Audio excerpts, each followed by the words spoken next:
Hipmi itu betul-betul mengubah hidup saya.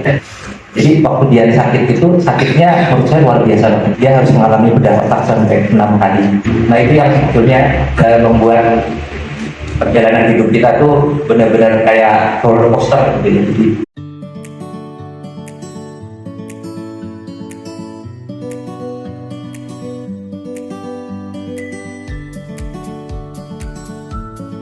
Perjalanan saya itu kenapa saya ingin mengundang teman-teman, karena buat saya tadi dan dibilang dia Hipmi itu betul-betul mengubah hidup saya. Saya benar-benar merasakan sekolah itu di Hipmi dan merasakan betul perubahan jalan hidup itu karena ini banyak membuat banyak ide yang ingin saya lakukan, termasuk juga ketika kami mengalami musibah. Jadi waktu dia sakit itu, sakitnya menurut saya luar biasa banget. Jadi dia harus mengalami bedah otak sampai 6 kali. Jadi bukan kehilangan penglihatan karena penyakit lupusnya, tapi karena lupus itu harus melakukan pengobatannya itu, terapinya itu dengan imunosupresan yang ditekan kekebalan tubuhnya. Akibatnya dia akan sangat prone to infection, dan infectionnya itu kenanya ke kepala. Nah itu yang sebetulnya membuat perjalanan hidup kita tuh benar-benar kayak roller coaster gitu. Itu di RSCM. Jadi akhirnya saya memutuskan udah saya evakuasi aja ke Singapura walaupun saya nggak punya uang. Jadi selama 1 bulan di Singapura harus diisolasi kamarnya, mengalami beberapa kali operasi besar. Saya bilang ini ya Allah, ini kenapa kok harus mengalami kayak begini gitu. Tapi untungnya saya merasa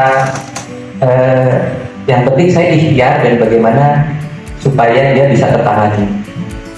Dan banyak sekali turning point saya ketika saya berada dalam kondisi paling bawah itu, banyak mempertanyakan banyak hal.